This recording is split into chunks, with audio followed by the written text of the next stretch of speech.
Well, howdy folks, welcome to the channel. It's been a little while since last time I posted a video, but a lot has happened since then. Most notably, my wife just had a baby, so we're getting used to making those adjustments, having a newborn baby in the house. So I haven't been focusing so much on making videos, but in the off time, there has been a few changes around here. I don't know if any of you guys remember the Pathfinder that I had briefly on the channel.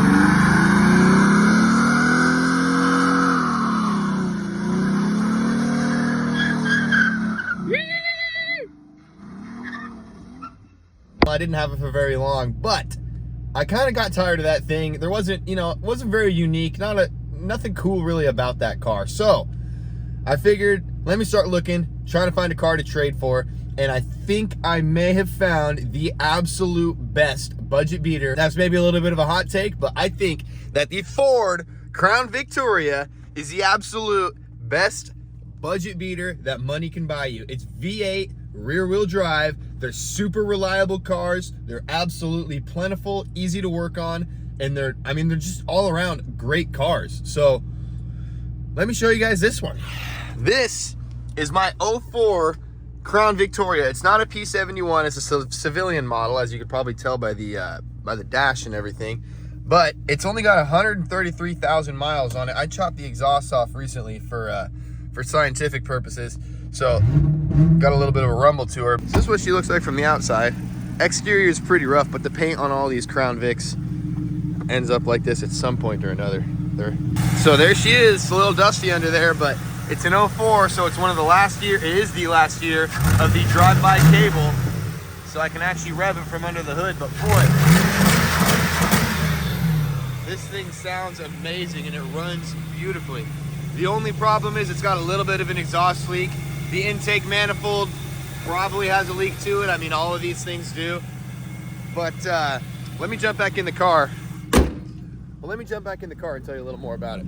So like I said, I traded that Pathfinder for this car. I paid $1,000 for that Pathfinder. It was like a 94 Pathfinder. It had over 200,000 miles on it. Odometer had stopped rolling over. It was just stuck. It didn't roll anymore. So there's no telling how many miles were actually on that thing. It had a lifter tick, had all sorts of crap going wrong with it. But I found this thing come up on Facebook Marketplace. So I was like, you know what? Let me offer him to trade the Pathfinder for it. He said he was interested, so I drove out there and we went ahead and made the trade. Now, after getting the car and going over it, and I don't want to get into too many of the details, but there's a couple things wrong with this car that make it really not roadworthy, and they're not issues that I'm going to be able to fix. So I'm never going to be able to drive this thing on the road. I can't get it licensed and registered here in the state of Oregon. So never fear, ladies and gentlemen, I have come up with a solution, and I believe it's a great one. Now keep in mind, this thing still has a ton of great parts on it. Every panel on this car is straight. I mean, there's no dents. The paint is completely screwed up, but every panel in this car is straight. There's tons of good parts. The engine only has 133,000 miles on it. The transmission works great. So let me go ahead and show you guys what my solution was.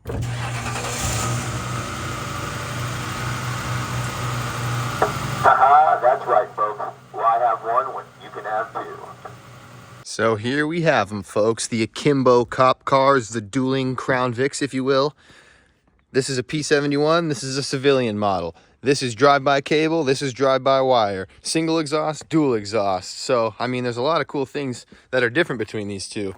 But this one is in incredible shape. It's got the vinyl floors on the interior. This one has 146,000 miles on it, as well as 1,474 idle hours. And each one of those idle hours amounts to about 33 driving hours. So if you do the math, I think that puts this thing right around, I think just under 200,000 miles. And while I was looking for Crown Vics and test driving a ton of different cars, I drove a couple of them with over 200,000 miles on the clock and over 1,400 idle hours in combination. So 200,000 plus 1,400 idle hours, and they drove incredible, man. The engine sounded great. I mean, these cars are incredibly reliable, and especially if you can get your hands on one of the police interceptors, because odds are it was used as a cop car. It's probably been abused, but it's also probably been super well maintained. And these 4.6 liter Ford engines can take some abuse. This thing has been super well maintained. The only thing I've had to do here under the hood so far is replace this intake manifold, because like I said, they all crack right underneath here and leak coolant either between the top of the intake and the coolant passage, or they just leak coolant right out of this, right into the engine bay. So Had to replace the intake manifold and this ABS module down here. Those are both two super common failure points. So let's have another look at the interior of the car. When I got it, it had the cage in it, but I had to take the cage out to make room for that car seat. Like I said in the beginning, we have a newborn baby. The interior is in super, super nice shape. I got the windows tinted, so they're nice and dark on the outside. Now, let's talk about some of the things that I think make this one of the best budget beater cars that you can buy. And I call it a beater, but this thing is not really a beater. These cars are like Cadillacs, man. I've been driving this one around. So this is my daily driver. And man, let me tell you, I absolutely love this car. And this thing drives like butter. And it's got a ton of power. It spins the wheels super easily, which, I mean, if you know me, I love spinning the tires and I love sliding cars. So it checks both those boxes for me right away. V8 rear wheel drive. I mean, what more could you need in a car? So let's talk about reliability. These 4.6 liter V8 engines that Ford's been putting in these Crown Vics since the very beginning are incredibly reliable. Not only are they reliable themselves, they came in a ton of cars from the Grand Marquis, from basically the Panther platform. I think they even came in Marauders, to Explorers, to all sorts of cars. Ford put these things in everything, Mustangs. So if you go to any junkyard, odds are you're gonna find a car that has a 4.6 liter engine inside of it.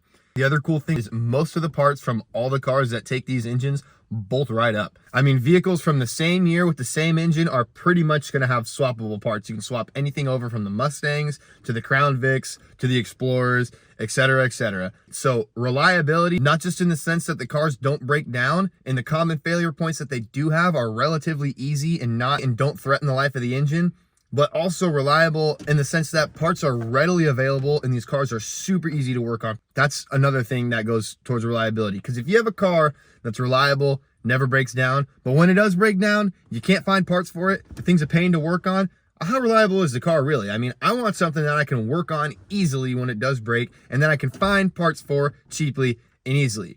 The next reason why I think this is one of the best budget beaters is because you can pick these things up for so cheap. I paid $3 grand for this one. The guy wanted $4 grand for it. I talked him down to $3 grand. It was a super easy car to find. They're on Marketplace everywhere. The only problem is you better be serious about buying one because people scoop these things up quick. So you got to go out there and look at it, and you got to make sure you're serious about buying it. Otherwise, you may not get the one that you want. So those are a couple of the reasons that I think this is one of the absolute best cars you can get. I know I'm blowing a lot of smoke up this Crown Vic's ass, but holy cow, I am having so much fun in this car. Alrighty folks, that's enough talking for this video. For those of you who made it this far, time for a little bit of a reward. So we got old Enos here and we got Roscoe. We took the wheels off of Enos, put them onto Roscoe, the rear ones, because Roscoe's wheels are, I mean, it's got some good wheels. Old Enos here, well, they're a little bit dry rotted, but they got some good tread on them still. So, you guys see where I'm going with this? Let's go have a little bit of fun. Alrighty, folks. So this is absolutely one of the main reasons I went ahead and picked me up one of these Crown Vics, and that is the sliding potential. I mean, V8 rear-wheel drive. That's a combination that you cannot beat. So we're in a nice little spot down here in Mexico right now. So we're gonna hop out and do a nice little burnout, and then we'll head over to a different spot and see if we can do some nice little donuts for you. So let's do that right now.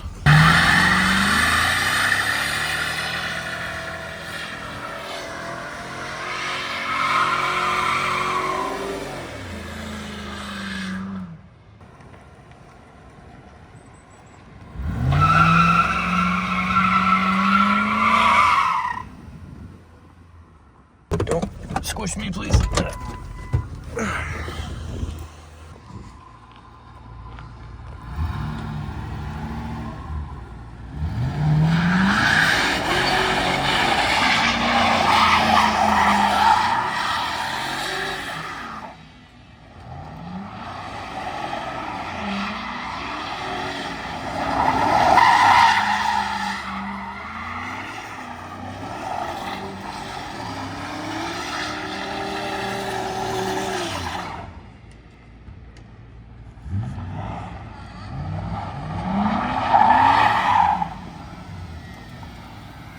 All right, guys, that's pretty much going to be it for this Crown Vic video. That's why I think this is the absolute best budget beater. Let me give you one last look at the exterior of this thing, because man, with a little bit of paintwork, this thing could be in amazing shape. And honestly, it already is.